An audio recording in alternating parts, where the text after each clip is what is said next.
नोएडा, जहां पर तमाम और चीज़ होने के साथ साथ नोएडा एक टेलीविज़न न्यूज़ चैनल्स का हब भी है। एक तरीके से आप न्यूज़ चैनलों की राजधानी मान लीजिए, क्योंकि सबके मुख्यालय यहीं पर है। और ऐसे ही एक न्यूज़ चैनल के मुख्यालय में काम कर रही महिला एंकर पर अब आरोप है कि वो अपने ही मालिक पर यौन उत्पीड़न और यौन शोषण का आरोप लगा करके पैसा वसूली कर रही थी। पुलिस की शिकायत में अब ये भी बात सामने आ रही है कि कुछ पैसा दे भी दिया गया था, फिर कथित रूप से लालच बढ़ गया और जब लालच बढ़ा तब मजबूर होकर के इस चैनल के जो मुखिया हैं, जो हेड हैं, उन्होंने कंप्लेंट की। जब शिकायत की तब पता चला कि ये महिला एंकर अकेली नहीं थी, इनके साथ एक और भी व्यक्ति था जो इस चैनल में काम नहीं करता था, लेकिन ये दोनों साथ में मिल करके वसूली का प्लान बनाते थे। घर पर रेड हुई, रेड होने के बाद कैश मिला। कैश की जब जानकारी मांगी पुलिस ने तो ये महिला एंकर नहीं दे पाई और उसके बाद इनको गिरफ्तार कर लिया गया। अब अदालत ने इनको हवालात में भेज दिया है, जेल में भेज दिया है। ये पूरा मामला क्या है और क्या ये रूह कांपने वाली बात नहीं है? क्योंकि अगर ये आरोप सत्य हैं, अभी हमने दूसरा पक्ष नहीं सुना है, वो जब अदालती कार्रवाई होगी तब हम जानेंगे, अच्छे से चीज़ों के बारे में पता चलेगा। लेकिन क्या वसूली की जाती है यौन उत्पीड़न के आरोप या मानसिक उत्पीड़न के आरोप लगाकर न्यूज़ चैनल्स में? ये एक प्रकरण ऐसा सामने आया है। नमस्कार, मेरा नाम है संकेत उपाध्याय और आप देख रहे हैं इशारों इशारों में। तो सबसे पहले आपको ये बता दूं ये पूरा मामला क्या है और इसमें किन लोगों पर ये आरोप लगा है। तो जून 2025 में नोएडा पुलिस ने 2 पत्रकारों को गिरफ्तार किया। महिला एंकर का नाम है शाजिया निसार और जो पुरुष पत्रकार हैं उनका नाम है आदर्श झा। इनके ऊपर आरोप है कि ये ब्लैकमेलिंग कर रहे थे, ये एक्सटॉर्शन कर रहे थे और इनके ऊपर आरोप है कि ये 65 करोड़ रुपए का वसूली रैकेट चला रहे थे, targeting the management of a prominent news channel.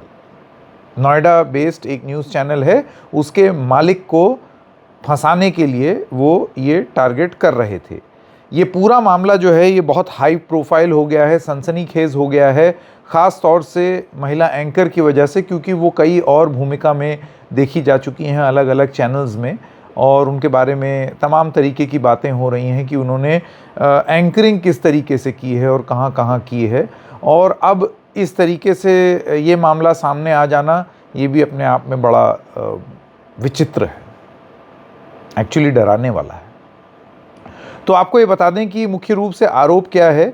तो फर्स्ट इंफॉर्मेशन रिपोर्ट के हिसाब से शाजिया निसार और आदर्श झा ये कथित रूप से झूठे आरोप लगाते थे उत्पीड़न के और इन्होंने अपने इस चैनल के सीनियर मैनेजमेंट इंक्लूडिंग मालिक के ऊपर ये आरोप लगाया कि भाई आपने तो हमें इस तरीके से हमारा उत्पीड़न किया है, तो आप तो हमें पैसे दीजिए तभी हम अपना मुंह बंद रखेंगे। ये आरोप है, मैं फिर से दोहरा दूं, ये आरोप लगा है शाजिया निसार और आदर्श झा के ऊपर।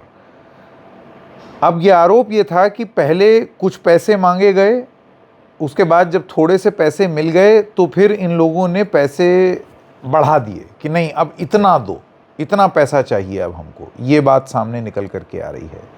ये एफआईआर दर्ज कराई है, उसकी जो कौन कौन सी धाराएं हैं आपको वो बता दूं। सेक्शन 3081 ऑफ द भारतीय न्याय संहिता, सेक्शन 308(1), 6 और 7 जो कि पूरी तरीके से एक्सटॉर्शन की धाराएं हैं। Section 61 criminal conspiracy, section 316 criminal breach of trust, section 336 subsection 2 forgery, section 351 criminal intimidation डराने के लिए, सेक्शन 356 डेफेमेशन मानहानि और सेक्शन 122 वॉलंटरीली कॉजिंग हर्ट और grievous hurt to extort confession, कि जबरन ये प्रयास कि मानो अपनी गलती कि तुम दोषी हो। ये सब धाराएं हैं।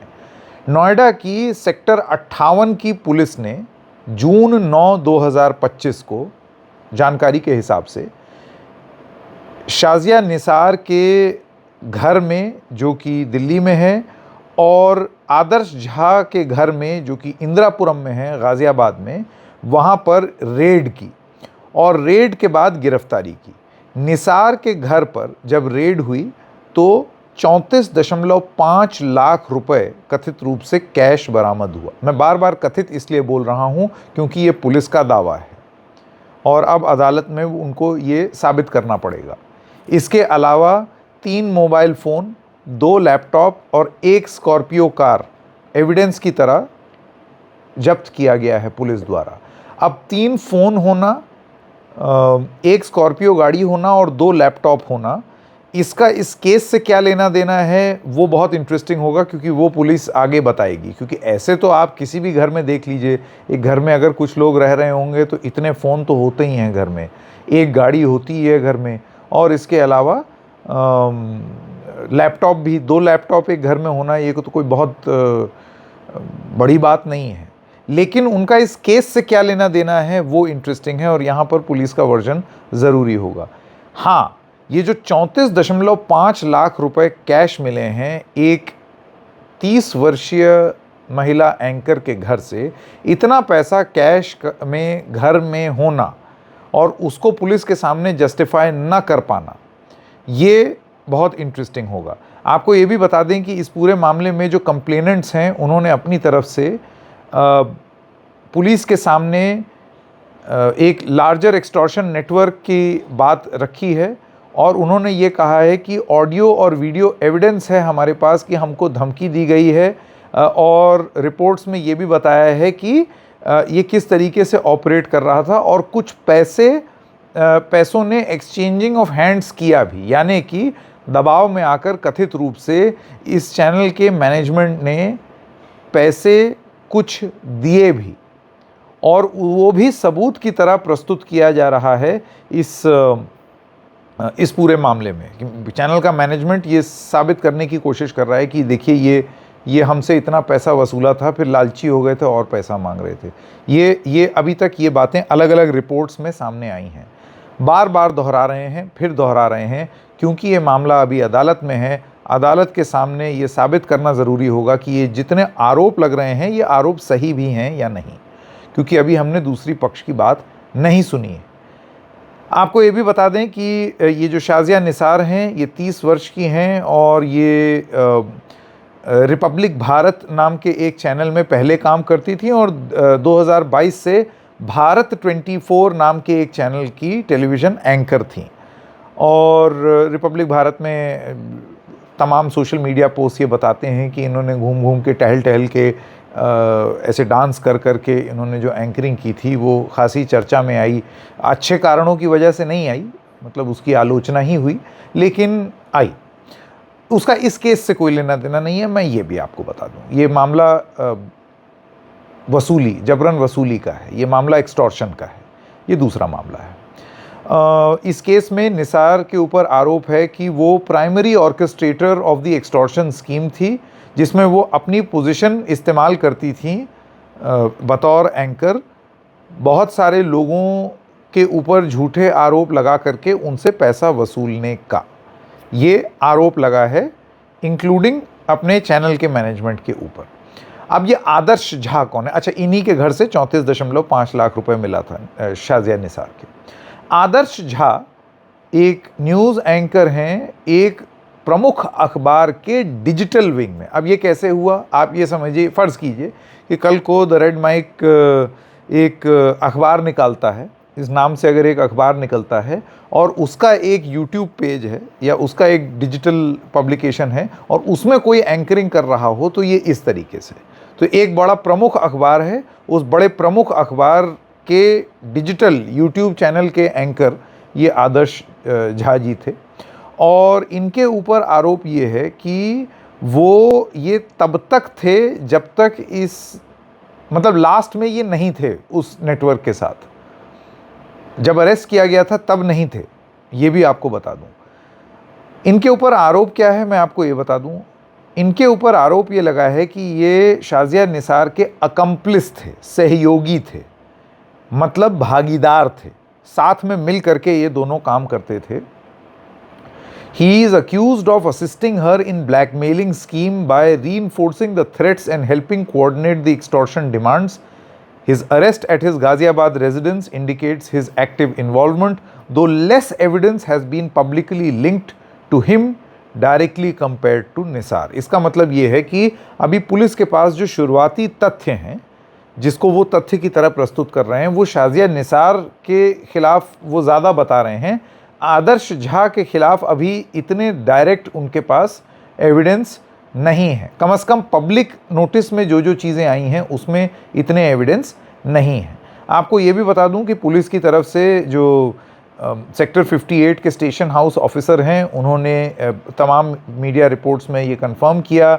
उन्होंने ये बताया कि हाँ भाई, गिरफ्तारी हुई है, इनसे 34.5 लाख कैश, 3 मोबाइल, 2 लैपटॉप, एक स्कॉर्पियो कार, ये सब बरामद भी किया गया है। इसके अलावा उन्होंने ये भी बताया वहाँ पर पुलिस ने जो कंफर्म किया अलग अलग पब्लिकेशंस को कि ऑडियो और video evidence of threats as claimed by police do not yet publicly disclose, यानी कि अभी इसका पब्लिक खुलासा नहीं हुआ है, लेकिन ऐसा दावा किया जा रहा है कि कुछ ऑडियो रिकॉर्डिंग और वीडियो रिकॉर्डिंग हमारे पास है जो ये बताती है कि हाँ, धमकी दी जा रही थी। यहाँ पर एक चीज़ और ज़रूरी हो जाती है कि इसमें से कितनी चीज़ें एडमिसिबल इन कोर्ट हैं। देखिए, कानून के मुद्दे पर कानून की तरह ही बात करनी चाहिए। अगर कोई आरोप लगा है तो बहुत ज़रूरी है कि तफ्तीश करके, जांच करके ये पता लगाया जा सके beyond the already existing evidence कि क्या सही में ये रैकेट था, और अगर था तो कितना बड़ा रैकेट था। अगर कोर्ट पलट के ये बोल दे कि ये जो आप ऑडियो और वीडियो रिकॉर्डिंग हमें दिखा रहे हैं ये कोर्ट को एडमिसिबल नहीं है, मतलब कोर्ट इसको नहीं मानेगा, कुछ और तथ्य लाइए, कुछ और सबूत लाइए, तब कहीं ऐसा ना हो कि पुलिस के पास वो उस तरीके के सबूत ना हो। आपको ये भी बता दें कि कुछ चेक ट्रांजैक्शन रिकॉर्ड्स हैं जो कुछ खबरों के हिसाब से 2.26 करोड़ की हैं, जो कथित रूप से इस चैनल के मालिक ने इन दोनों को दिया था, और ये इसी वसूली का हिस्सा था। अब ये ट्रांजैक्शंस कोर्ट के सामने क्या पुलिस प्रस्तुत करेगी, आगे कोर्ट क्या बोलेगा। अभी तो 14 दिन की हिरासत में दे दिया गया है, जुडिशियल कस्टडी में भेज दिया गया है, पर ये बहुत इंटरेस्टिंग होगा कि आगे कोर्ट इस पूरे मामले में क्या कहता है।